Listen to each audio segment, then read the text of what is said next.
tienes la palabra. Muchas gracias, Miguel. Muchas gracias. Pues vamos a continuar con nuestro estudio del Salmo. Ojalá que podamos terminar esta primera parte del Salmo 1 al 7. Ya habíamos hablado del versículo 1, pero vamos a orar, que Dios nos guíe para ver si en estos 30 minutos podemos terminar con estas enseñanzas. Y bueno, pues todos cerramos nuestros ojos y le pedimos a Dios que nos guíe en oración, nos guíe en este estudio.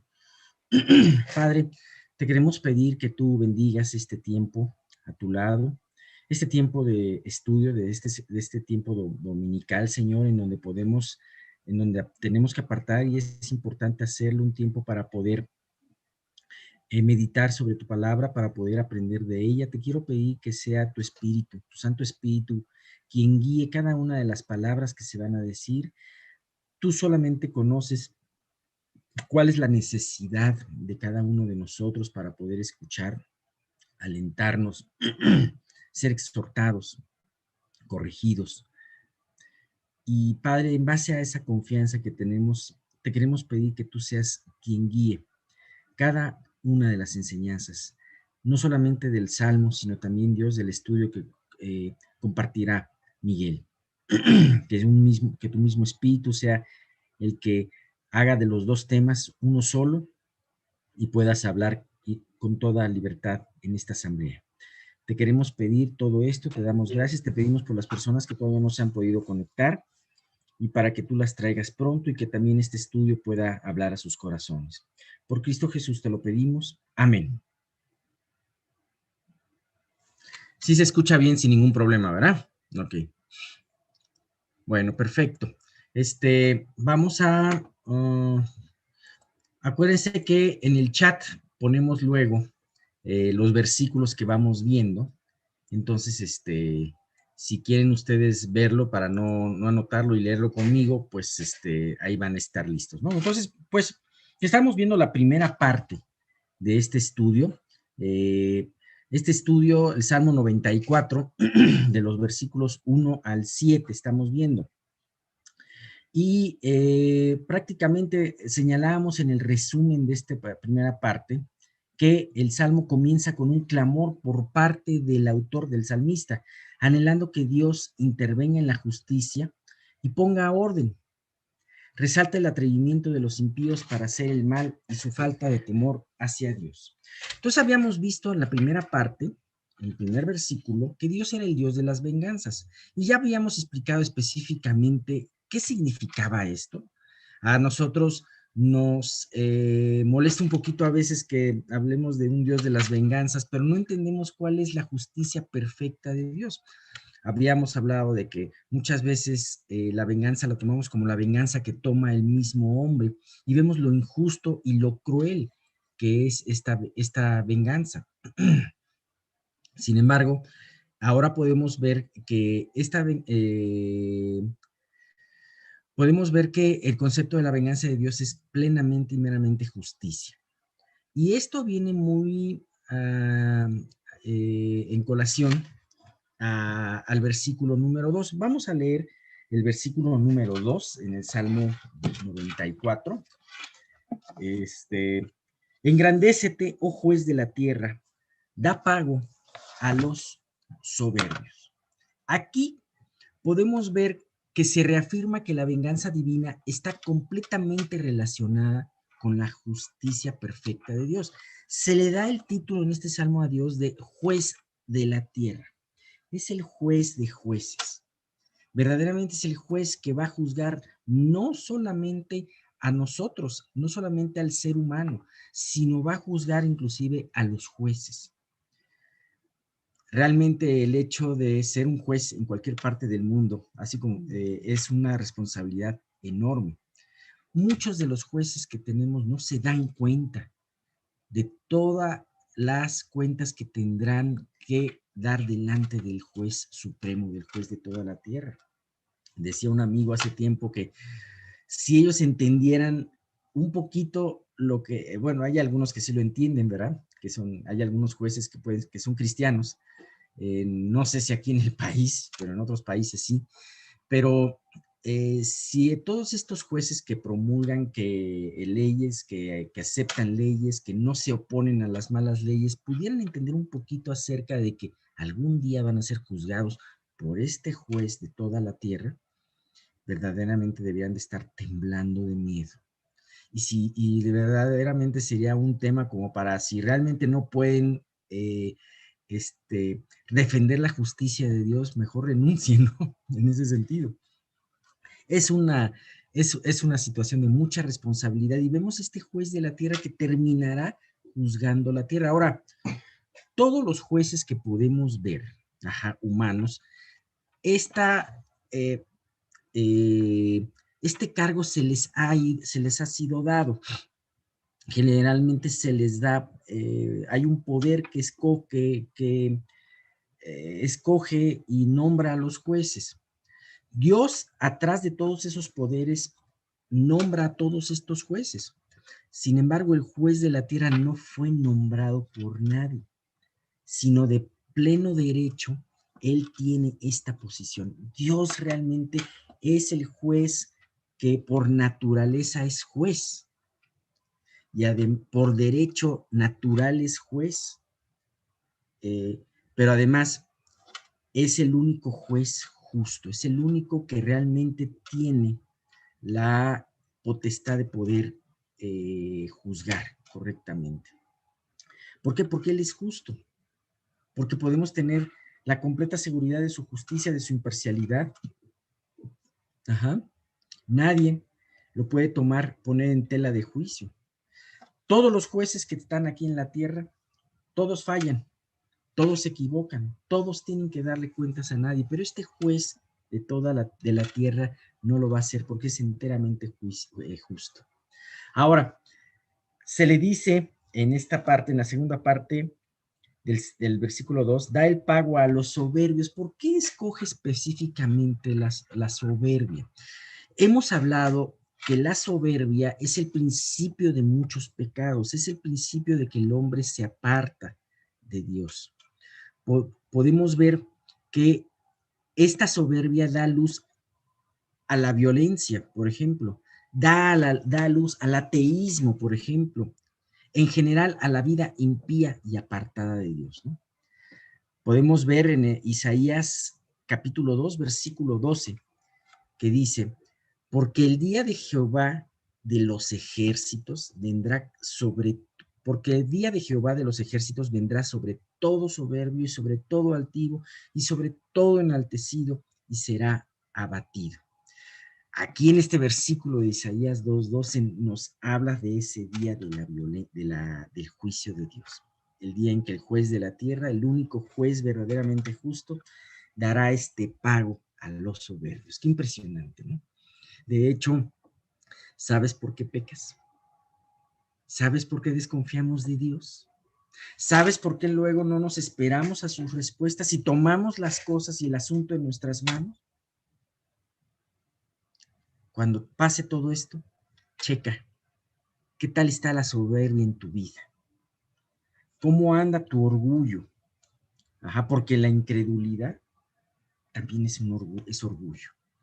Porque atrás de esa incredulidad, tú estás pensando que tu tiempo es el tiempo correcto, no el tiempo de Dios, que tus decisiones son las correctas y no las de Dios, que tu juicio es el correcto y no el del juez justo de toda la tierra.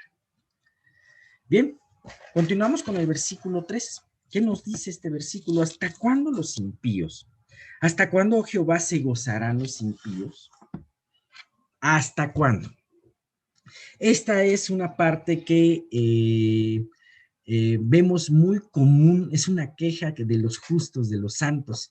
Y habíamos visto la semana pasada en Apocalipsis 6 del 9 al 10, no lo anoten, de hecho tampoco lo tengo en script, pero habíamos visto acerca de aquellas almas decapitadas, almas de los decapitados, en donde clamaban a Dios cuando el Cordero abrió un sello y clamaban a Dios y le decían, ¿hasta cuándo? Ahorita les muestro exactamente, ¿no? Decía, ¿Hasta cuándo, Señor santo y verdadero, no juzgas y vengas nuestra sangre en los que moran la tierra? Entonces podemos ver que esto que sucederá en un futuro, todas estas almas dicen, ¿hasta cuándo, Señor, vas a permitir esto? Y creo que es un clamor del hombre justo, del creyente, que está anhelando por esa justicia de Dios. Déjame decirte una cosa, nosotros estamos viviendo ahorita en un tiempo de gracia y esa gracia fue concedida a nosotros. Y de esa misma manera, nosotros en nuestros corazones tenemos que tener una actitud de gracia delante de los demás, aún delante de nuestros ofensores. Recordemos el ejemplo de Pedro cuando los corrieron de una población y entonces Pedro le dijo a Jesús, Señor, ¿por qué no oramos como Elías y pedimos que baje fuego del cielo y consuma toda esta población, ¿no? Y entonces Jesús lo reprende y le dice, Pedro, ¿de qué espíritu eres, no? O sea, Pedro, ¿no has entendido la gracia? ¿No has entendido la misericordia? Ajá. Podemos ver a este juez justo, a nuestro Señor Jesucristo, que hoy en día es ese cordero manso, lleno de gracia, que está pidiéndonos que el hombre se acerque a Él para recibir gracia y para el oportuno socorro. Ajá. Algún día será ese juez que juzgará toda la tierra. Pero vemos esa misericordia. De la misma manera, Dios quiere que actuemos en base a esa misericordia. Pero, sin embargo, también hay un anhelo de que a final de cuentas, no que Dios mate al impío, pero sí que Dios juzgue la impiedad. Ajá. Y bien, no siempre Dios nos dice hasta cuándo, o no siempre nos dice Dios la razón por nuestra espera. Por ejemplo, en el caso de las almas de Apocalipsis 6, sí les dijo la razón, le dicen, bueno, tranquilícense todavía, descansen, tienen todavía un tiempo para reposar hasta que se complete el número de sus hermanos que van a ser también martirizados como ustedes. Les dio una razón por la cual ellos tenían que esperar. Sin embargo, no siempre en nuestras vidas Dios nos dice cuánto tenemos que esperar y tampoco por qué razón tenemos que esperar. Sabemos principios generales, sabemos que tenemos que esperar porque Dios tiene que trabajar en nuestra paciencia, Dios tiene que trabajar en nuestra fe, en los frutos del Espíritu, en nuestra madurez espiritual, que lo da el crecimiento de los frutos del Espíritu. Pero no siempre Dios nos dice la razón específica por la cual tenemos que esperar. Sin embargo, es importante, como estas almas, reposar y esperar a su, eh, a su respuesta. Ajá. Claro, no hay algo que ponga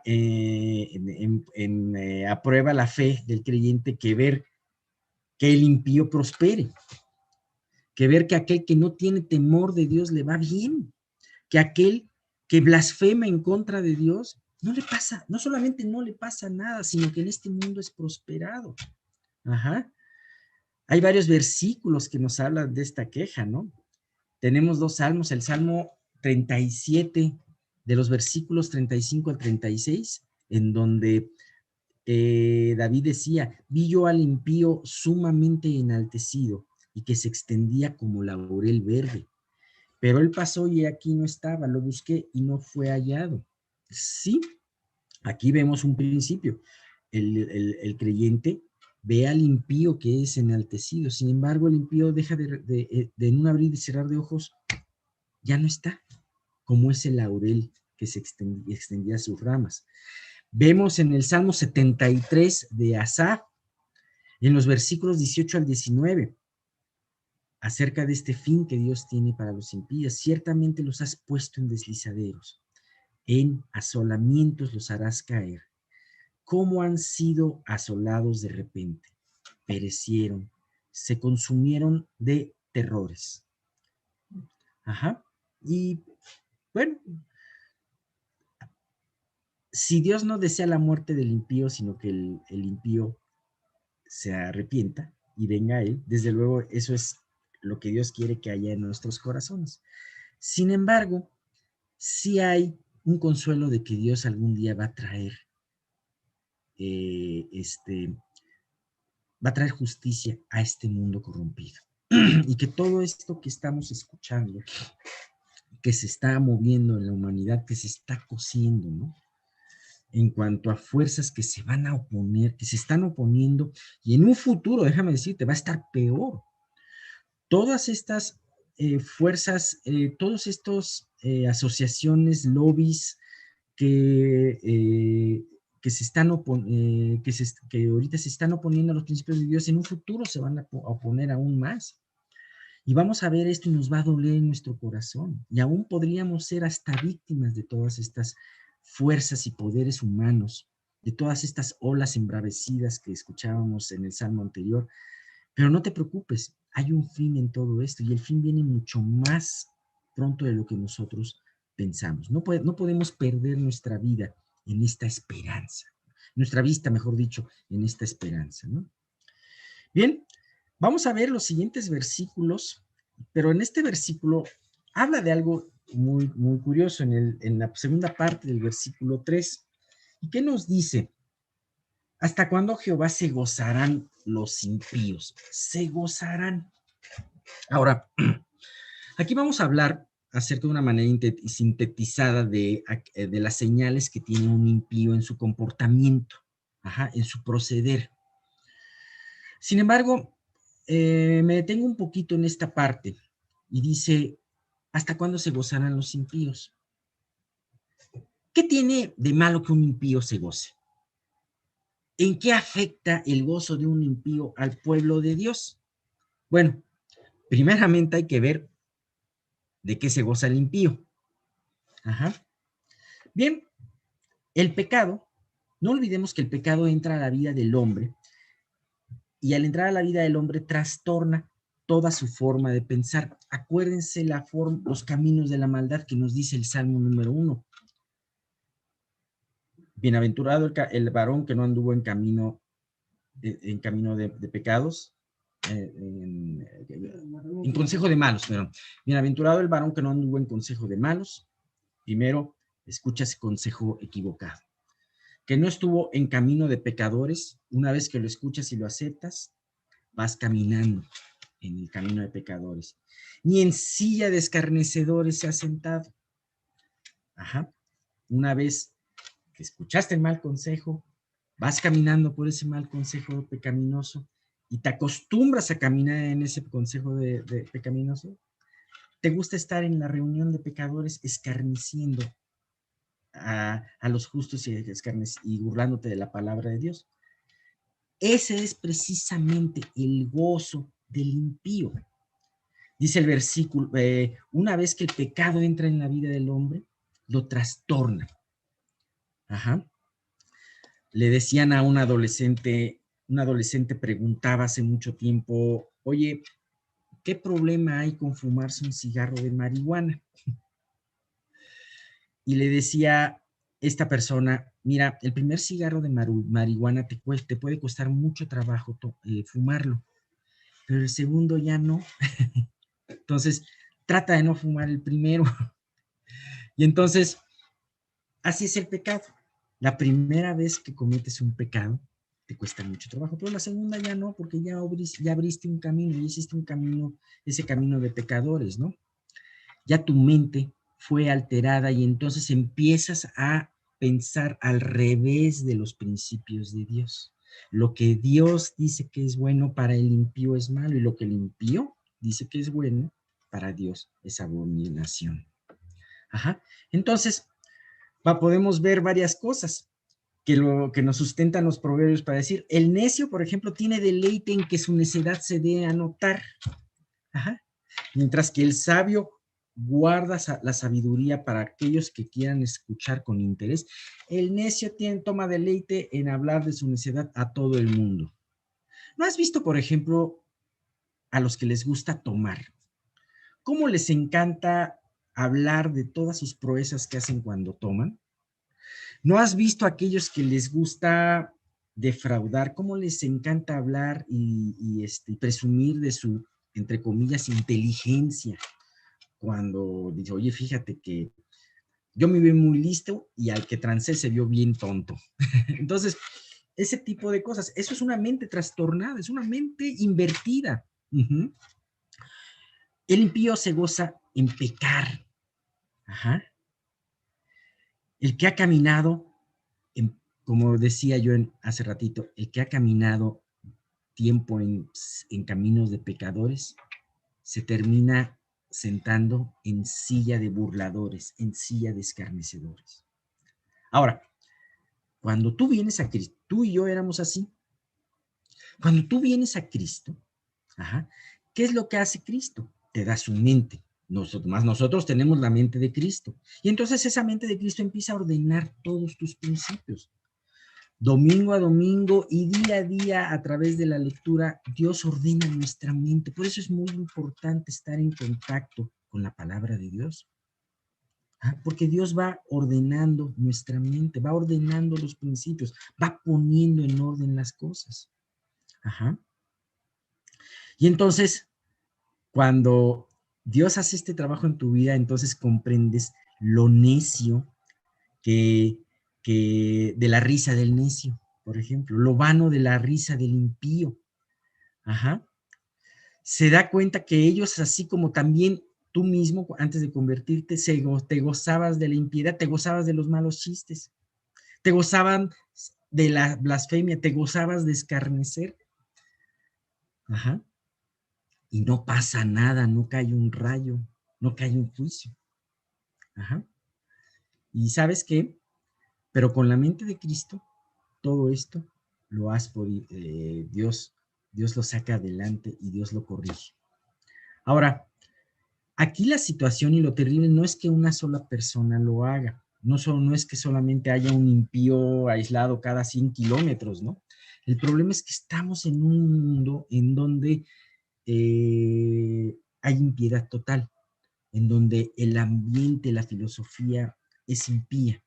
Y entonces constantemente el pueblo de Dios está siendo bombardeado por toda esta impiedad, por todas estas injusticias. Y esto entristece, pero también te da un anhelo de que Dios venga y corrija todo lo que tenemos aquí en el mundo. Yo estoy seguro si aquí pudiera, como en alguna sala abierta, preguntar, alce la mano, no la alcen, ¿verdad? Ahorita, pero alce la mano, ¿quién le gustaría ver esta justicia de Dios? Yo estoy seguro que todos aquí en este lugar podríamos alzar la mano. Realmente anhelamos que Dios ponga orden y que Dios verdaderamente dice, ¿hasta cuándo se va a gozar el impío? ¿Hasta cuándo se va a gozar el impío de hacer impiedad y no le pasará nada? ¿Hasta cuándo todos los caminos de comunicación de este mundo van a seguir como si fuera una resbaladilla, como si fuera un embudo, llevando al hombre a pecar? ¿Hasta cuándo va a seguir el hombre blasfemando el nombre de Dios? Realmente es un anhelo. Yo sí lo tengo. Y como decía el apóstol Juan en Apocalipsis, Apocalipsis es un libro precioso en donde termina diciendo Juan, sí, Señor Jesús, ven. Y eso es lo que nosotros anhelamos. Bien, la siguiente parte, los siguientes 4 versículos, vamos a ver cómo el impío, qué es lo que hace el impío. Y vamos a ver varias señales de lo cual se goza el impío y que denotan la impiedad del impío. Ajá. Y bueno, las vamos a nombrar nada más ahorita. En la próxima vez vamos a profundizar un poquito en ellas, ¿no? La primera, pronunciarán y hablarán cosas duras. Vemos, la primera es, un impío tiene boca dura. Sus palabras se levantan en contra del cielo y en contra de los creyentes de una manera dura. Ajá. ¿Cuál es la forma como se describe al falso profeta? A alguien que tiene apariencia de cordero, pero al hablar habla como un lobo, o como un león, no me acuerdo. Bien. Y también se enorgullecen en sus impiedades. Ajá. Se jactan de su pecado. Ajá, esto lo dice el versículo 4. También les gusta quebrantar y afligir al pueblo de Dios. Les gusta quebrantar a la iglesia, ir en contra de ella y azotarla. La crueldad también es una señal de la impiedad, porque les gusta a los que son débiles, les gusta afligirlos. Dice, a la viuda y al extranjero matan y a los huérfanos quitan la vida. ¿Y sabes qué es lo que corona no solamente la impiedad, sino también su iniquidad? El que ellos piensan, engañándose a sí mismos, que Dios no va a ver. Si Dios no ha hecho nada ahorita y yo puedo vivir como quiera, pues seguramente Dios no lo va a hacer. Entonces, vamos, el tiempo se nos ha acabado, sí, no quiero interrumpir una enseñanza, pero vamos a ver esto. Yo creo que este salmo es un salmo que va a ir tomando un poquito más de fuerza y más de aliento, sobre todo para poder vivir de esta manera, ¿no? Es muy importante que podamos meditar en estas cosas y sobre todo yo me quedo con un resumen, con un punto muy importante. ¿Sabes? ¿Quieres tener la mente de Cristo? Porque toda esta impiedad, todo este ambiente impío del que hablamos en el versículo 3, también puede arrastrar a los hijos de Dios, puede confundirlos, ¿sabes? Hay una receta muy importante que no falla. Llénate de Cristo, llénate de su palabra, medita en él. ¿Cómo quieres tener la mente de Cristo? Bueno, sabemos que Dios la pone a través de su Espíritu, pero también Dios nos ha dejado la palabra. Para Dios no nos dejó un chip y nos lo puso ahí en donde se reprodujera la palabra de Dios, sino que Dios quiere trabajar en nuestro carácter, en nuestra paciencia, y que podamos ir diariamente a su palabra a meditar y poder irnos convirtiendo a esa mente. Y que a través de la palabra y la oración le permitamos a Dios poner en orden nuestra mente, poder pensar como Él piensa y ver el mundo como Él lo ve. Bien, pues terminamos ahorita y pues damos turno a que Miguel continúe con el estudio. Muchísimas gracias y que Dios los bendiga.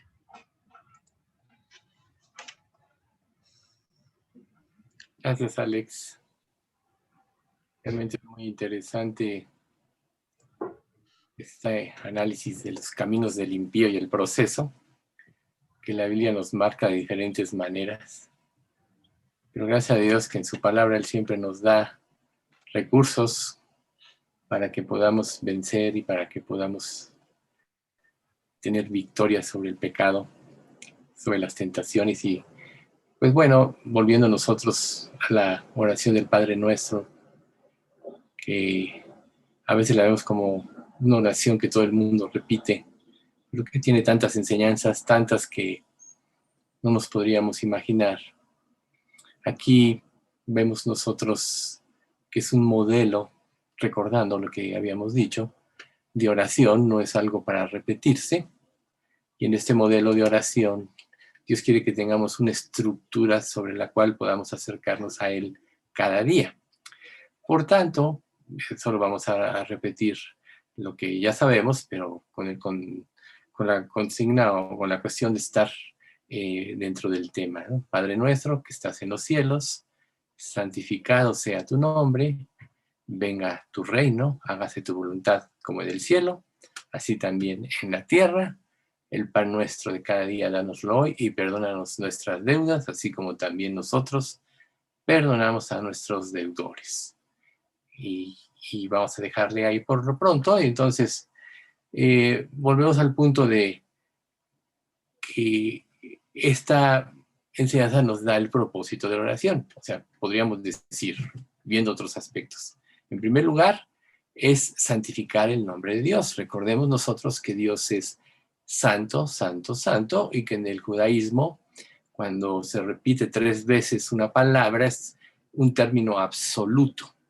Entonces, la santidad de Dios es algo que jamás vamos a poder nosotros comprender en plenitud, pero en la medida que nosotros vayamos desarrollando esa mente de Cristo, de la que también mencionó Alex ahorita, vamos a ir nosotros creciendo en santidad y, como consecuencia lógica, en nuestra relación con Él. Y en la parte siguiente de venga tu reino, bueno, es que todos los creyentes anhelamos que el reino de Dios venga. ¿Por qué? Porque anhelamos la justicia de Dios y queremos que ya se establezca. Sin embargo, nosotros sabemos que a Dios le corresponden los tiempos y las sazones, como dice Hebreos, que en su potestad Él ha puesto. Dios es perfecto en su actuar, no se equivoca y en el tiempo vendrá. Por eso dice, el que ha de venir vendrá y no tardará en Hebreos, y si retrocediere no agradará a mi alma. El que ha de venir vendrá y no tardará. Y si retrocediere, no agradará mi alma. ¿Sí? Entonces, nosotros tenemos que procurar, dentro de ese anhelo, siempre estar avanzando en el reino de Dios. Parece mentira como a veces el Espíritu Santo hace que tanto la enseñanza del Salmo como la predicación se compaginen en conceptos, porque Dios tiene algo que decirnos en cada estudio y es definitivamente el Espíritu Santo el que trae los temas y la forma. Y bueno, pues es hermoso ver que Él está detrás de todo eso. Y el punto número 3 es hágase tu voluntad. Entonces ya sabemos, como dice Romanos 12:2, que la voluntad de Dios es buena, es agradable y es perfecta, pero ¿qué tanto lo creemos? Si un creyente o cada creyente lo creyera absolutamente, viviría para hacer su voluntad. Sin embargo, nosotros vemos que dentro de nosotros hay resistencia, hay lucha, porque de alguna manera hemos hecho pues un ídolo de nuestra manera de pensar, de nuestro propio criterio. Y muchas veces anteponemos a lo que Dios dice lo que nosotros pensamos, y esto precisamente solo acarrea en nosotros una pérdida de comunión y una pérdida de dirección. Recuerden que la dirección que Dios nos marca a través de su palabra es solo por el camino que Él nos marca. Cualquier desviación, por más pequeña que sea, a la larga siempre es una gran desviación, como en el más mínimo ángulo de 2 rectas, la más mínima abertura, a la larga se hace una gran abertura. Entonces, el propósito de la oración es su reino, su voluntad y que Él sea santificado. Aquí nosotros con estos 3 puntos, entonces lo único que podemos es clamar que debemos anhelar y rogar que en todos nuestros actos el nombre de Dios sea santificado y sea enaltecido, para que su reino venga pronto. Cuando se manifieste su reino, todos los que participamos de él, al unísono vamos a alabar a Dios y vamos a santificarlo a través de oraciones, como vemos en la escena del Apocalipsis 5, como una gran congregación en el cielo, la cual incluye a los creyentes de esta época, del tiempo de la iglesia, aunque incluye a estos creyentes, todos alabando a Dios de una manera inconcebible, porque decían que entonaban un himno que nadie conocía. Pero el anhelo del reino es que sea cumplido y su voluntad es que llegue el tiempo en que se cumpla, y nosotros tenemos que confiar en que los tiempos de Dios también son perfectos y que cuando Él tarda, tiene siempre un propósito. Y ese propósito va a ser hacer en nuestras vidas un trabajo que consiste en formar a Cristo en nosotros y a su mente. Entonces, cuando el reino de Dios sea levantado en plenitud, su voluntad será claramente visible para todos los que participemos de este reino. Entonces, hablando de esta voluntad, podemos decir que Dios nos da el pan de cada día. Eso es la provisión.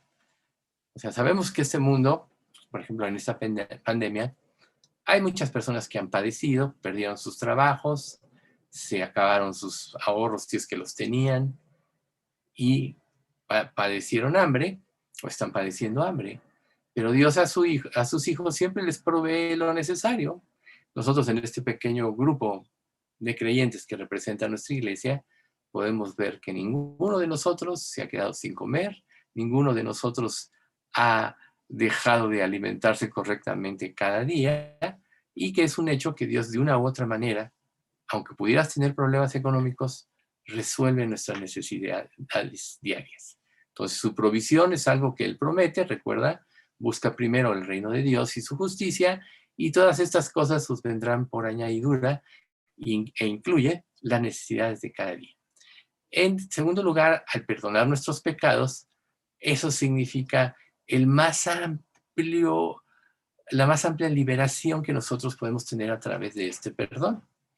Todos de una u otra manera vivimos esclavizados al pecado con mala conciencia, pero cuando venimos a Cristo, Dios nos da la libertad del pecado haciendo su voluntad. Entonces, mientras más confesemos nuestros pecados ya en nuestra vida como creyentes, esto implicará siempre una restauración de la comunión con Él, y solo haciendo la aclaración que cuando Él murió en la cruz por nuestros pecados, murió por todos los pecados de nuestra existencia. Entonces, aún nuestros pecados futuros ya están cubiertos con la sangre de Cristo, ya están pagados, pero cada pecado que cometemos en este ínter, como hijos de Dios, sí interrumpe nuestra comunión con Dios, sí hace que el Espíritu Santo se entristezca, y esa tristeza Él nos la transmite, y empezamos a sentir ese sentimiento de culpa hasta que confesamos. Entonces, es muy importante saber que tenemos en primer lugar la provisión, que sabemos que tenemos el perdón, y sobre todo, siempre en la confesión de nuestros pecados. Y en tercer lugar, la cuestión de la tentación. No nos metas en tentación. Y esto habla de la protección que Dios nos da a nosotros en nuestra vida como creyentes. Nosotros, habrá muchas cosas que no percibamos de la protección de Dios, pero ¿qué tú sabes cuántas veces no Dios ha mandado ángeles para que te libren de peligros? A lo mejor te tuviste un peligro tremendo, pasaste desapercibido porque no pasó nada, pero Dios te protegió y te protege a cada momento. ¿Por qué? Los ángeles son servidores de Dios para precisamente preservar la vida de los siervos de Dios, nosotros sus hijos, en la medida que esté de acuerdo a la voluntad de Dios. Entonces, al no meternos en tentación, tenemos que tener la confianza de que Él nos protegerá, y esto, cuando lo concienticemos, le dará gloria a Él y gloria a su reino y gloria a su voluntad. O sea, las acciones malvadas, recuerden ustedes, comienzan con deseos malvados. No basta con pedirle a Dios que nos aleje de la tentación. Más bien tenemos que pedir que cambie las circunstancias. Tenemos que pedirle que cambie desde adentro el nivel de nuestros deseos. Porque ¿por qué una tentación opera en tu vida? Porque de alguna manera tienes un deseo desordenado. Por eso siempre la Escritura dice que nosotros los creyentes tenemos como consigna amar el hacer su voluntad. Sabemos que muchas veces luchamos contra esto, porque no haya cabida la voluntad de Dios en nosotros o lo que Dios nos muestra.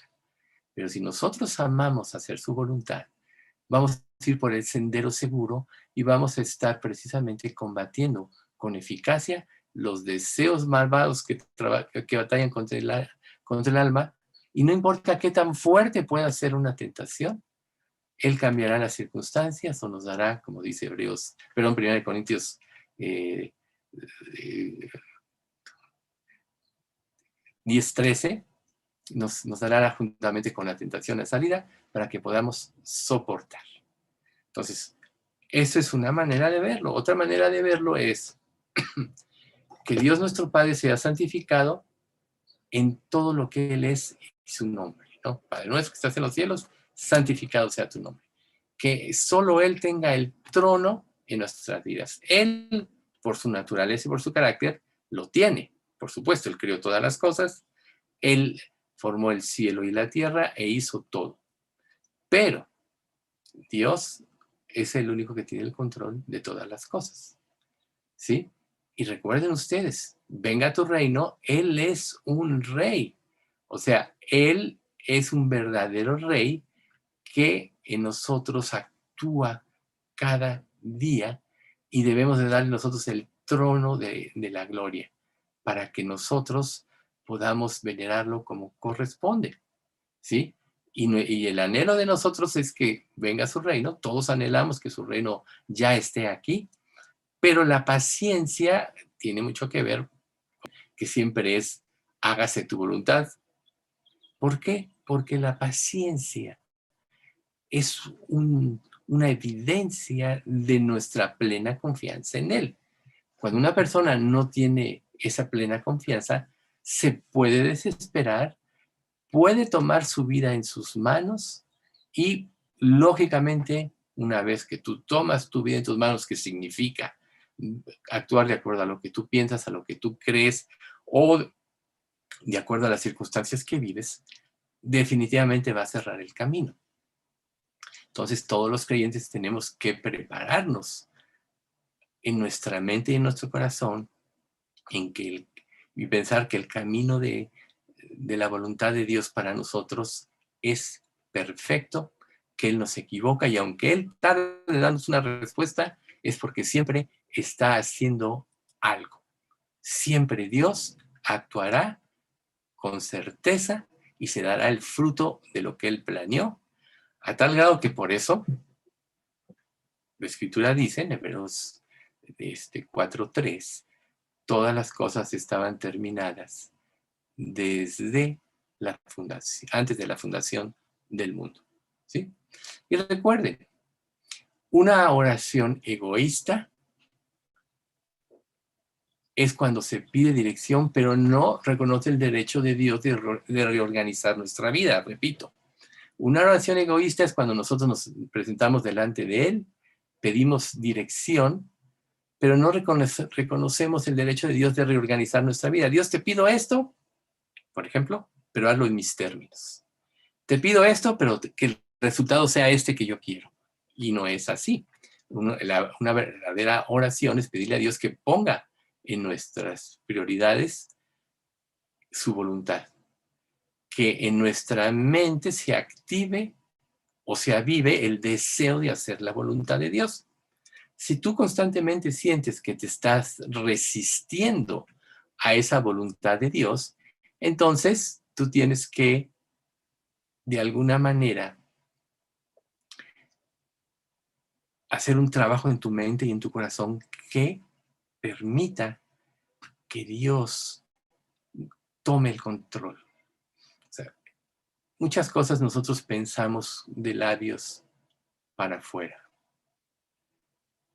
Pero recuerden ustedes que nuestro corazón puede estar en oposición, aunque tú con palabras digas algo. Recuerden, Dios no mira lo que mira el hombre, pues el hombre mira lo que está delante de sus ojos. Dios ve el corazón. 1 Samuel 15. ¿Sí? Entonces, por eso es que David en el Salmo 143:10, él decía, enséñame a hacer tu voluntad, porque tú eres mi Dios. Tu buen espíritu me guía a tierra de rectitud. ¿Por qué? Porque solo Dios conoce el camino de la victoria, el camino de la verdad, el camino que nos va a hacer realmente felices, el camino que nos va a mantener seguros en esta vida, el camino que permitirá que abandonemos el temor, la incertidumbre, que es una de las cosas que frecuentemente nos hacen pecar, ¿sí? Ahora, volviendo a nuestro pan de cada día, ¿quién es quien genera todas las cosas? Dios. Dios es la fuente. O sea, nosotros sabemos que todo proviene de la tierra. Él hace salir su sol sobre malos y buenos. Él hace llover sobre justos e injustos. O sea, Dios es dueño de todas las cosas. Él es el que permite que haya lluvias para que se den las cosechas. Él es el que permite que haya sequías cuando quiere que venga un juicio, pero para que nosotros, sus hijos, no importa el trabajo que Dios esté haciendo en este mundo, Él siempre le dará a sus hijos la provisión necesaria. Y esto propiciará en nosotros un corazón agradecido, ¿sí? Y la otra parte, viendo otro enfoque, que Él como un rey, Él perdona nuestras deudas y verdaderamente nos perdona. O sea, aquí hay un aspecto muy importante. A veces nosotros, cuando concientizamos un pecado en nuestra vida, ya por instinto como creyentes o por costumbre, le decimos a Dios perdón, pero nunca en nuestro corazón se da el verdadero arrepentimiento.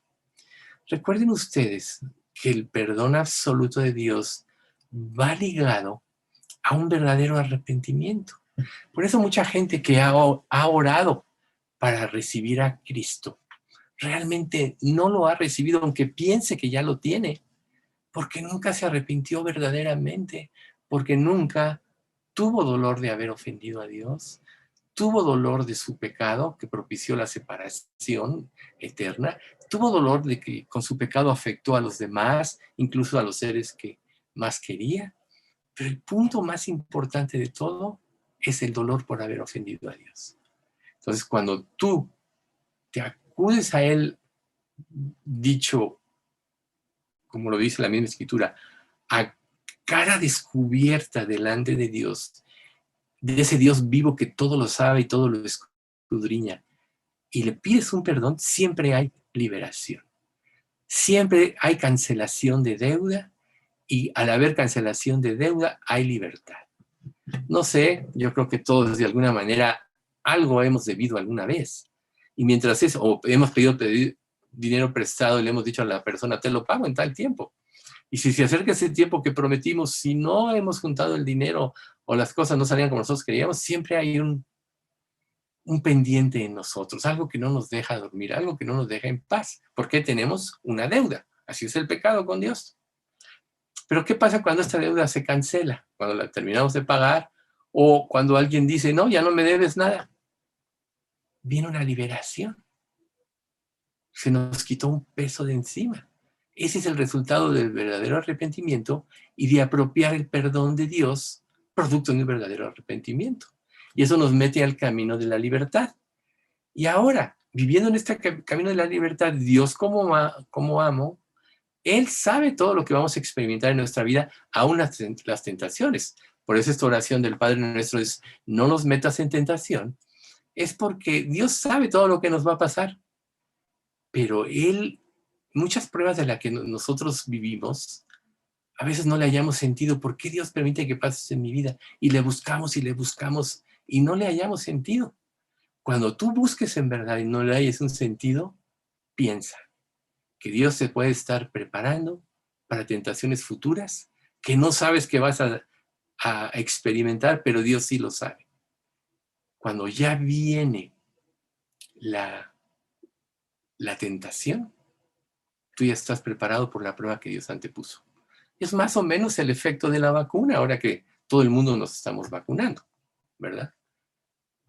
La vacuna es que te ponen de alguna manera en contacto con el virus, tu organismo se prepara y cuando viene el virus está ya con defensas que pueden destruirlo. Ese es el objetivo. Así es la sabiduría de Dios. Entonces, cuando tú le pides a Dios que no te meta en tentación, no quiere decir que necesariamente no te va a librar de las tentaciones, sino que siempre te dará la victoria, ¿no? Él dará juntamente con la tentación la salida para que podáis soportar, como dice Corintios 10:13, 1 Corintios, ¿sí? Entonces, los elementos, las maravillas, las riquezas de Dios son el modelo de oración al que tenemos que enfocarnos en nuestra oración. Tenemos que aprender a enfocarnos en Dios. Recuerden ustedes que solo la mente de Dios podría concebir pensamientos tan increíbles que fueron comprimidos en una pequeña sección de la Escritura, como el Padre Nuestro que estamos estudiando, en la cual ningún hombre jamás podría haber pensado que pudiera existir tal estructura. Por eso es que estamos ahondando tanto en esta oración del Padre Nuestro, porque es la oración y es la estructura que tenemos que tener en nuestra vida. Y todos estos conceptos que estamos nosotros estudiando, debemos guardarlos en nuestro corazón para que nuestras oraciones sean verdaderamente más fervientes y podamos tener la seguridad que llegan a la misma presencia de Dios. Y otro aspecto muy importante, escuchen bien, la oración nunca debe ser un intento por inclinar la voluntad de Dios a la nuestra o a nuestro deseo. ¿Acaso no parte de nuestras oraciones pueden estar de esta manera dadas? Por ejemplo, usando los ejemplos que vivimos. Cuando pedimos por oración para alguien, pues pedimos por salud. Ya hemos aprendido que debemos pedir siempre porque Dios haga un trabajo para salvación si la persona es incrédula, o porque Dios haga un trabajo para edificación si la persona es creyente, ¿sí? Pero cuando nuestro deseo, por ejemplo, en un familiar es que se sane, es natural. Pero ¿quién puede decir sobre algo sobre el cual estamos muy arraigados en una relación que el deseo de Dios es que se vaya? Que el deseo de Dios es ya quitarlo de este mundo. Entonces, cuando sucede una situación como esta y nosotros no lo entendemos, podemos pensar que Dios nos falló. Podemos pensar que Dios no nos escuchó. Podemos dudar del amor infinito de Dios. Por eso es que en toda oración, cuando pedimos hágase conforme a tu voluntad y no como la nuestra, entonces debemos de saber que la voluntad de Dios puede ser diferente a lo que nosotros deseamos. Puede ser afín, de hecho. Mientras en ti esté más formada la mente de Cristo, naturalmente tus oraciones van a ser más afines a la voluntad y el deseo verdadero de Dios, que es para bien.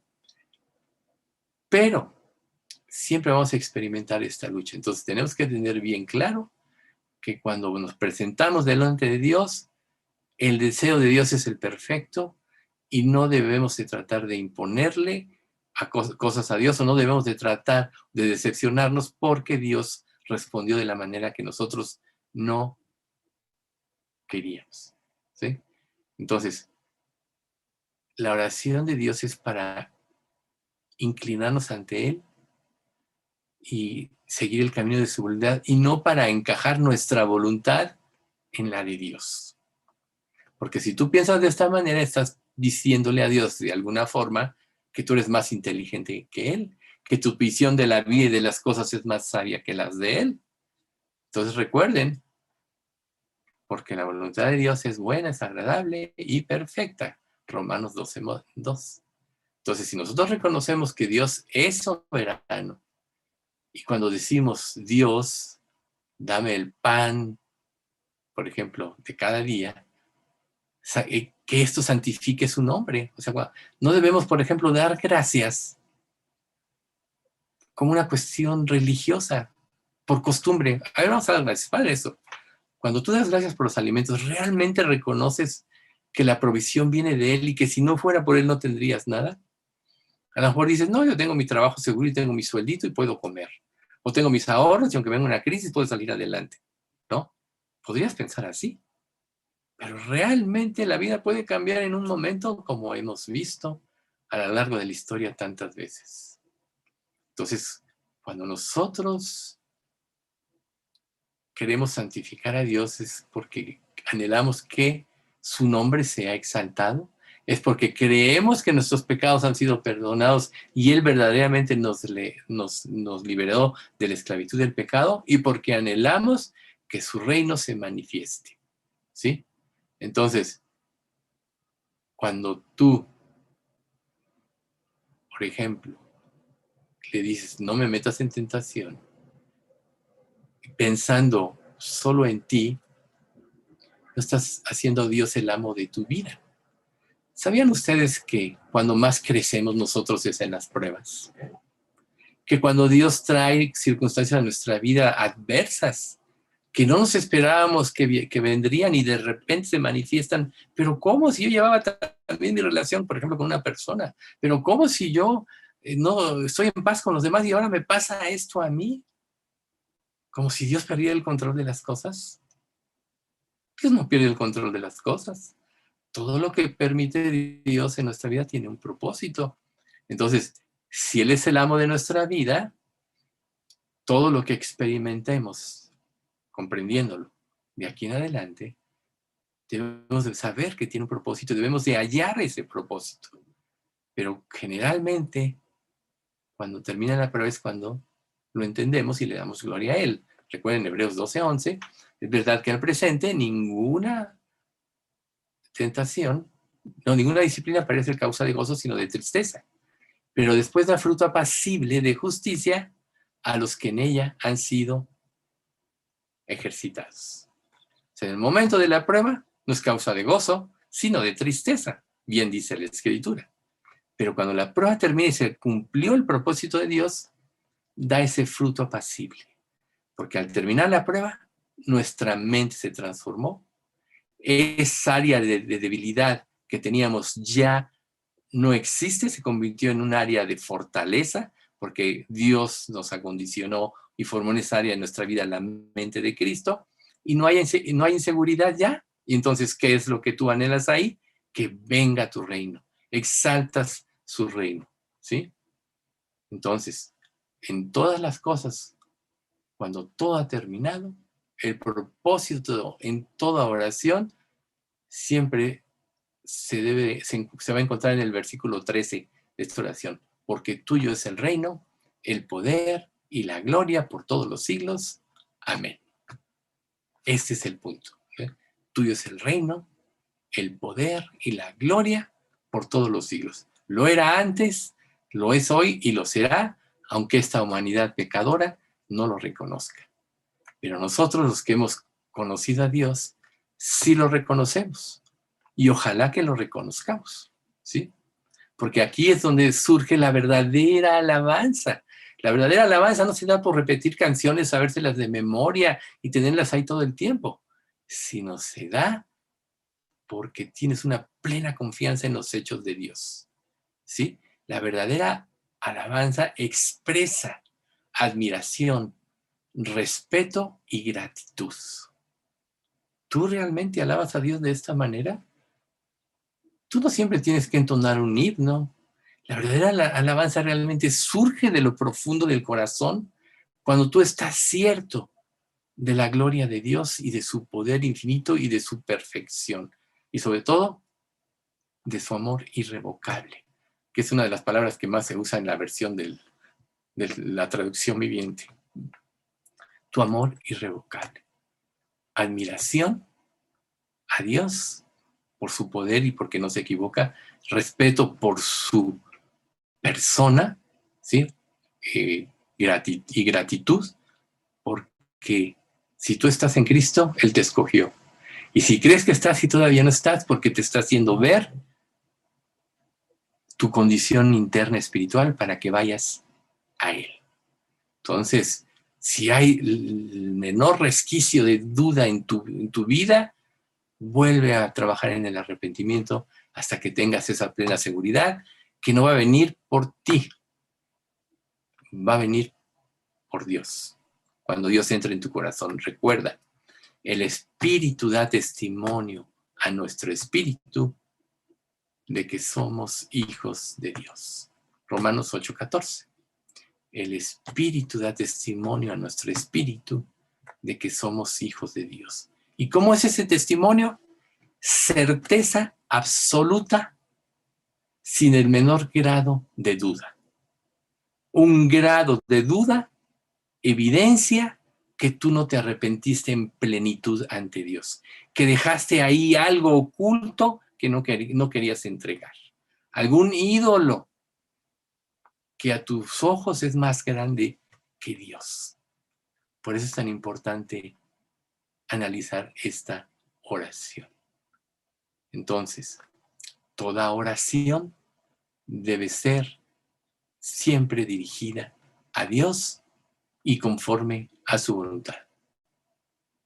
Y es hermoso cuando el conjunto de varios creyentes, así como en las reuniones de las iglesias, todos elevamos nuestra alabanza a Dios al unísono, como va a suceder en el cielo, considerando que Dios ha hecho y hace por nosotros todas las cosas. ¿Qué podría ser más natural si lo creemos? O sea, irrumpir en una alabanza a Él de esta manera. ¿Sí?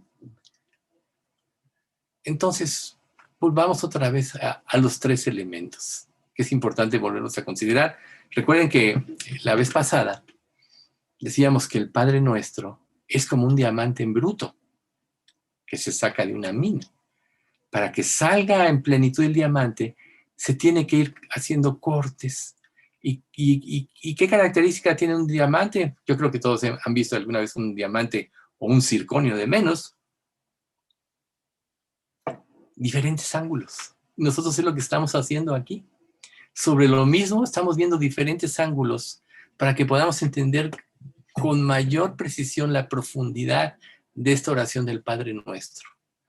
Y yo creo que de esto se nos debe de quitar la religiosidad de repetir sin tener conciencia de lo que dice siquiera y de lo que implica esta oración. Entonces, recordando, el pan significa la provisión. El perdón, la liberación y que Dios ya no tiene nada contra ti, nunca, jamás. Ya Él quitó el obstáculo que era el pecado y por eso Cristo pagó por todos los pecados de tu existencia. Por tanto, el verdadero perdón te libera para siempre. ¿Sí? Y la guía de no meternos en tentación significa protección. Él nos pone bajo sus alas. Por eso nosotros, sabiendo esto, tenemos que procurar tener gratitud por la provisión, estar comprometidos por ese perdón tan amplio, que es el verdadero tesoro de nuestra vida. No importa que no tuviésemos nada en esta vida, aun que no tuviéramos ni qué comer. Ese perdón vale más y valió la pena que nos lo diera. Pero no es así el caso. Por eso Pablo mencionó, con abrigo y sustento, estamos contentos, ¿verdad? Todo lo demás es vanidad. Todo lo demás nos puede llevar a un deseo equivocado y a salirnos de la voluntad de Dios. Y respecto a este punto, como un paréntesis, recuerda, tu suspiro no me es oculto, deleítate a sí mismo en Jehová y Él te concederá las peticiones de tu corazón. Reconócelo en todos tus caminos y Él enderezará tus veredas. Salmo 37, 5 y 6. ¿No? Y el primero es Salmo 38, 9. Entonces, tú no necesitas pedirle a Dios, Él sabe lo que realmente necesitas. Él conoce tus deseos, tu suspiro no le es oculto, ¿sí? O sea, por eso es el Señor, delante de ti están todos mis caminos y mi suspiro no te es oculto. El Salmo 38, 9, ¿no? Están mis caminos en primer lugar, si te fijas. Alabar a Dios, tenerle reverencia, etc. Y tu suspiro no me es oculto. Entonces, nosotros también vemos aquí 3 dimensiones para nuestra vida, ¿sí? Que las hemos mencionado, pero hay que ordenarlas. O sea, nuestro pan diario, que implica nuestro presente, las necesidades de cada día. Eso significa nuestro presente, ¿sí? Nuestras deudas representan nuestros pecados del pasado, ¿sí? Y no nos metas es en el futuro. O sea, el plan de cada día para ti, el presente Dios te dará cada provisión. Recuerden que por eso Mateo 6:34 dice, no os afanéis por el día de mañana, porque el día de mañana traerá su afán. Basta cada día su propio mal. ¿Por qué te preocupas? ¿Por qué vas a comer en una semana? A lo mejor te queda dinero para una semana nada más de alimentarte. Y ya estás preocupado cuando Dios te dice que Él te va a dar el pan de cada día.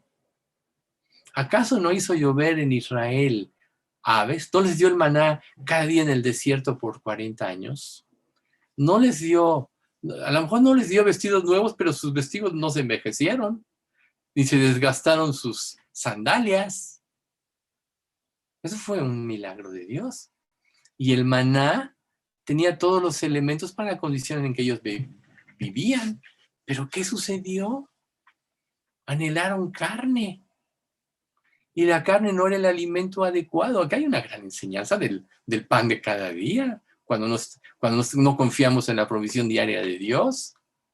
O sea, ¿quiénes fueron los primeros que se murieron?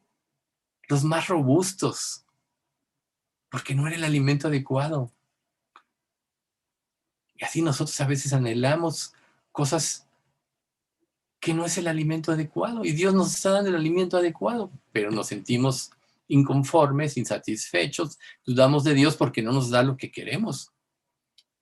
Entonces, si nosotros hay la plena seguridad de que como Dios nos tiene es la mejor forma en la que podemos estar, no vamos a ser infelices, ni va a haber codicias, ni desengaños, ni resentimientos con Dios. Todo lo demás surge de nuestro orgullo, de que nuestra autosuficiencia quiere regir nuestra vida y no la voluntad de Dios por medio de su palabra plasmada. ¿Sí?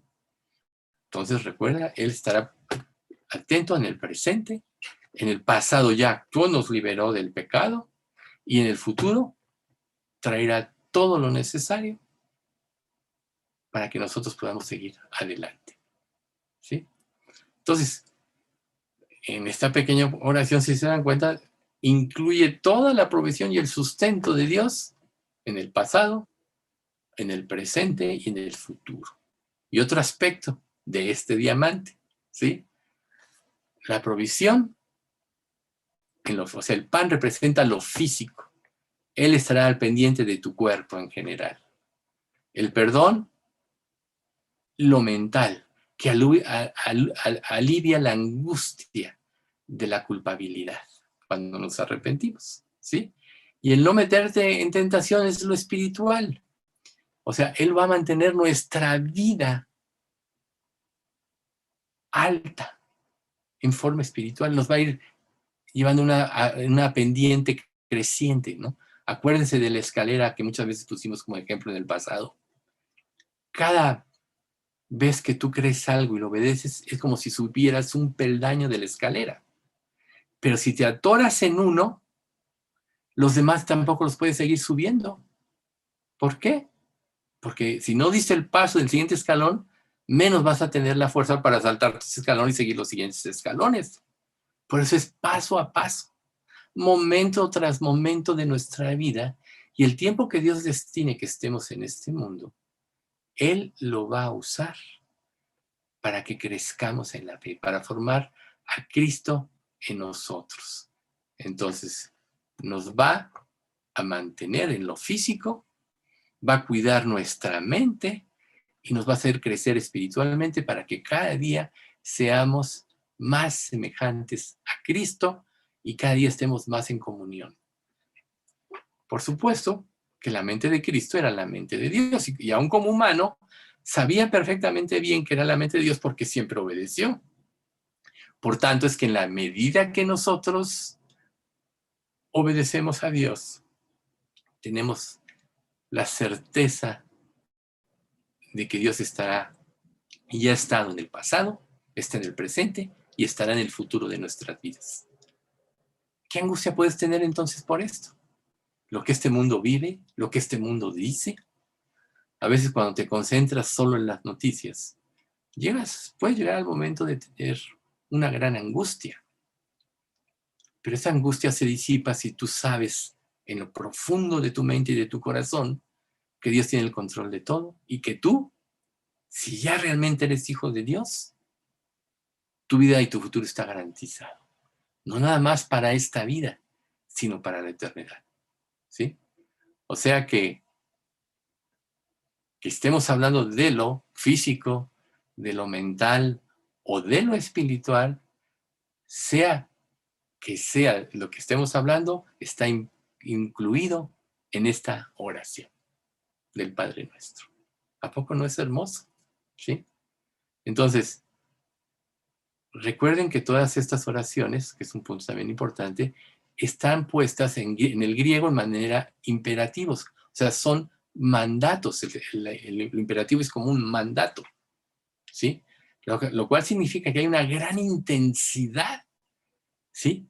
En cada una de ellas. Un profundo fondo espiritual que solo iremos comprendiendo en magnitud en la medida que vayamos creciendo, o dicho de otra manera, que la mente de Cristo vaya rigiendo nuestras vidas. ¿Sí? Pero en esta enseñanza está presente muchos de esos aspectos. ¿Sí? Entonces, la vida es breve. Ahorita a nosotros se nos puede hacer larga, o cuando estamos en una prueba y no termina, se nos hacen eternos los días. Pero todo terminará. Como la vida de cada uno de los siervos de Dios en el pasado ha terminado, terminó la vida de Pedro, de la vida de Juan, la vida de Pablo, ¿sí? Y una vez que termine ya todo estará definido. Por eso es que ahorita es tiempo de vivir para Dios. No que tú hagas obras, sino más bien dejar que Dios produzca en ti el corazón, la mente y la voluntad. Ahí estamos tratando otra vez los tres aspectos, el físico, el mental y el espiritual. Dios prepare tu corazón en lo físico, en lo espiritual, y te lleve a hacer su voluntad. Ahí es precisamente donde tú estarás cumpliendo el camino de Dios. ¿Sí? O sea que cuando la Escritura dice, reiterando, hágase tu voluntad, no hay más que decir. Si tú se lo pides de corazón, no vas a tener que alegar con Dios por qué pasa en tu vida o por qué Dios permitió esto en tu vida. ¿Sí? Ahora, el objetivo de esta oración, el Padre Nuestro, es glorificar a Dios. ¿Sí? O sea, busca exaltar su nombre, busca exaltar su santidad. Ese es el propósito de la oración. Por tanto, no te puedes ver a ti mismo y te puedes imponerle, reitero, tus peticiones. La oración no es para ti. La oración es para Dios. Y si tú te pones en primer lugar en cuanto a lo que pides y no pones de antemano o no antepones la voluntad de Dios, ya estás cerrando el blanco. ¿Sí? Entonces, a causa de esto, es porque a veces estamos en tantos problemas, porque tenemos una perspectiva equivocada de las cosas. Pero gracias a Dios porque nos dejó esta oración y porque podemos analizarla más profundamente, porque eso nos va a liberar de muchos problemas hacia el futuro, de inconformidades, de inconsistencias en nuestro actuar o de dudas del amor de Dios. O sea, el amor de Dios no cambia, es perfecto. Y lo único que nos separaba de Él en el pasado era el pecado. Pero Dios en su infinita sabiduría dio a su Hijo. Instituyó la única forma en la cual podíamos ser liberados para siempre en este cuerpo mortal, débil, influenciable del pecado. Y entonces, por este solo hecho, no importa qué viniera en nuestra vida adelante, ya Dios nos dio todo en Cristo. Pero cuando todavía le exigimos o tenemos planes diferentes, recuerde que los deseos del corazón batallan contra el alma.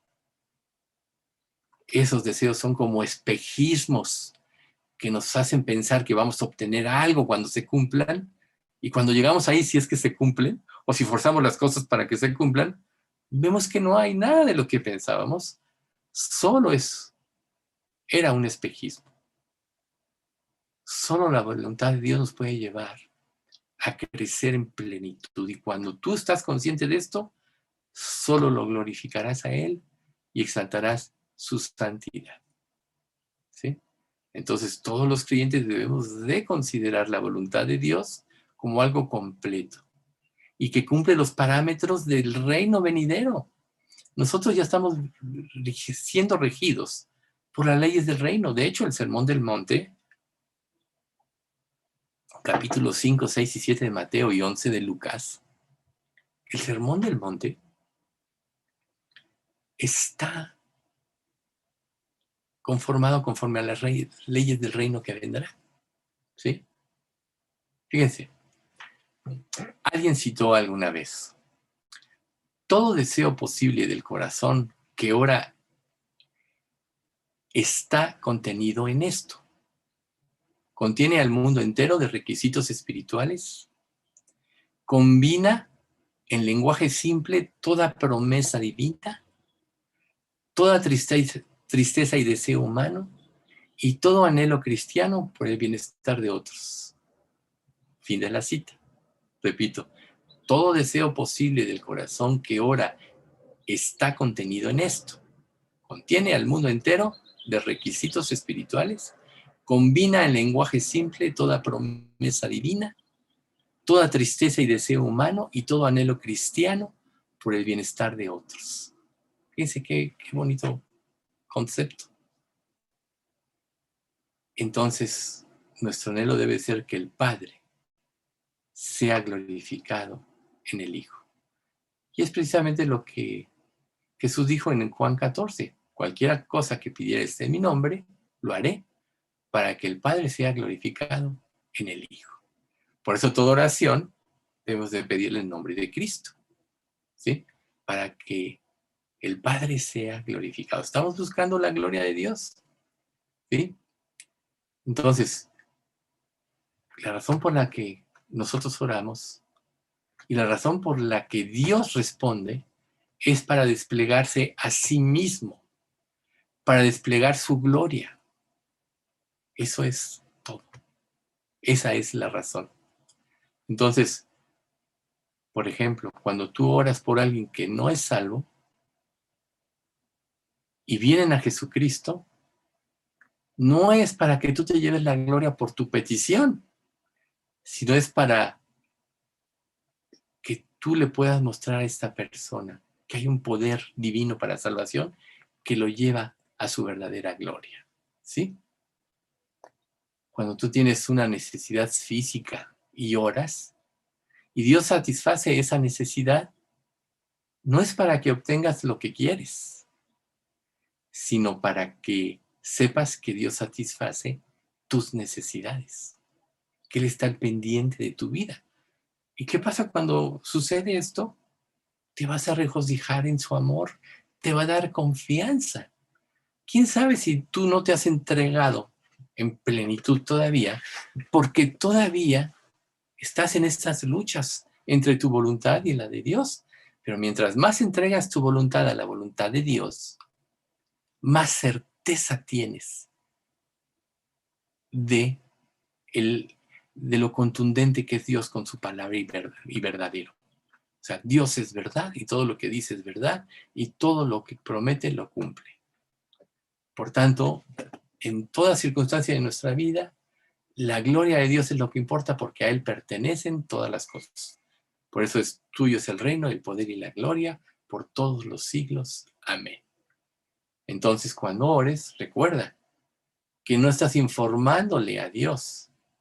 Él ya conoce todo. Él ya conoce todo lo que hay en tu vida. Más bien, claro que puedes hacer tu petición, pero por eso primero tienes que alabarlo, ¿sí? Y si lo estás haciendo de esta manera, no lo hagas así. ¿Acaso tú puedes forzar a Dios a hacer algo? ¿Sí? O como dice, dirá el vaso de barro al que lo formó, ¿por qué me has hecho así? ¿No podrías más bien estar irritándolo? ¿O tratar de estarlo manipulando cuando tú quieres que él haga tu voluntad? Lo que debes hacer es someterte a su soberanía, pero con esa confianza, de acuerdo a todo el análisis que estamos nosotros haciendo ahorita. Para eso son los estudios, para que profundicemos, para que entendamos el sentido espiritual de las cosas y vayamos a él con confianza y ya no dudemos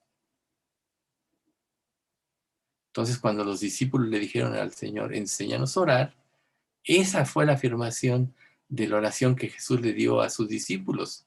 Y así es como debemos nosotros verlo, ¿sí? Para volver a recordar. O sea, comienza con Padre nuestro que estás en los cielos, adorando a Dios. Termina porque tuyo es el reino, el poder y la gloria por los siglos, adorando a Dios. Y en medio, todo tiene que ver con Dios. Padre nuestro que estás en los cielos implica su paternidad. O sea, los padres en forma natural queremos lo mejor para nuestros hijos. Aún los peores criminales, cuando tienen hijos, buscan de alguna manera esto. Cuanto más Dios que es perfecto, ¿verdad? O sea, obviamente una persona con una mente torcida, pues va a enseñar a su hijo, aunque quiera lo mejor, pues le va a enseñar lo que él vive. Pero Dios, para que participemos de su santidad, porque dice, la santidad conviene a tu casa, porque es lo que nos hace vivir en paz en este mundo. Santificado sea tu nombre. Esa es la prioridad de Dios, ¿sí? O sea, que su nombre tenga la honra que merece, pues Él hizo todas las cosas. Que venga a su reino, este es el programa de Dios. O sea, Dios planeó todas las cosas y van a pasar como Él lo planeó. Y en el tiempo, Dios, su reino se manifestará. Por eso dicen Hebreos, el que ha de venir vendrá y no tardará, y si retrocediere no agradará a mi alma. Por eso nosotros tenemos que, si creemos, avanzar, es la evidencia de que creímos. ¿Sí? Y el hágase tu voluntad es el propósito de Dios. Cada Dios tiene un propósito para cada uno de nosotros, y ese glorioso propósito se encuentra en su voluntad. Y cuando la seguimos, vamos a participar de su gloria, eso dice la Escritura. Entonces volvemos. El pan nuestro de cada día, dánoslo hoy, es la provisión de Dios. El perdónanos nuestras deudas implica el perdón eterno de Dios. Por tanto, ya nada nos puede separar del amor de Dios. Ni tribulación, ni angustia, ni ángeles, ni peligro, ni espada, ni principados, ni potestades, ni lo presente, ni lo porvenir, ni ninguna otra cosa creada nos podrá separar del amor de Dios que es en Cristo Jesús, Señor nuestro. Y no nos metas en tentación, es para la protección que Dios nos brinda. Tuyo es el reino, el poder y la gloria, es para la preeminencia de Dios. Así de simple. Él todo lo merece y todo fue originado con Él y a Él va a volver. Entonces, en toda esta oración, lo que Jesús está diciendo es que no es para ponernos de pie en las calles y en las esquinas de las calles para orar, como los fariseos, ¿no? No seáis como los hipócritas que aman el orar en pie en las sinagogas y en las esquinas de las calles para ser vistos de los hombres, ¿sí? Más bien es para glorificarle a Él, para traer gloria, no para tu propia gloria como lo hacían los fariseos. Entonces, obtén todo el provecho que puedas de esto que hemos expresado hoy en esta parte final de la oración. Eso debe de cambiar tu perspectiva en la oración para siempre. Y si no, vuelve a escuchar cada punto. Y si no obtuviste provecho, si no has estado escuchando en forma profunda lo que de diferentes maneras se mencionó para llegar a la esencia de algo, entonces quiere decir que no entendiste. Pero si todo esto te va a modificar tu vida futura, entonces tiene una razón de ser. Y esta oración va a cambiar nuestra vida para siempre. Vamos a orar. Padre Santo, cuánto te queremos alabar y bendecir en esta tarde, porque tú nos muestras, Padre, tu gran amor, tu gran misericordia, tu bondad infinita. Bendito seas, Señor. porque a través de esta oración del Padre Nuestro, tú nos has mostrado la manera en que nosotros nos podemos presentar cada día delante de ti para elevar nuestras peticiones a ti, Señor. Solo a ti pertenece el reino, solo a ti pertenece la gloria. Padre, te pedimos que nos podamos someter a ti. Bendecimos tu nombre santo, Padre. Es tan glorioso morar contigo en tu reino y saber que desde ahorita ya somos partícipes de él y saber que algún día conoceremos la plenitud de este reino cuando entremos en tu presencia bendita para siempre. Bendito seas, Padre. Padre, te damos gracias porque nuestra vida de oración puede ser abnegada, porque puede ser humilde, porque puede ser lo que debe ser, y que al ser así, podamos darte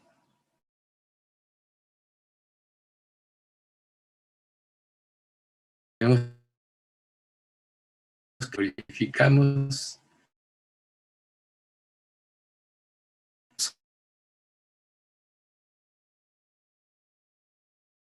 tener las cosas para glorificarte a ti, que conozcamos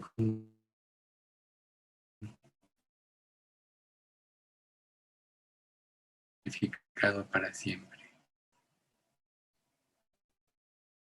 Te pedimos, Padre, que hagas la vida de cada uno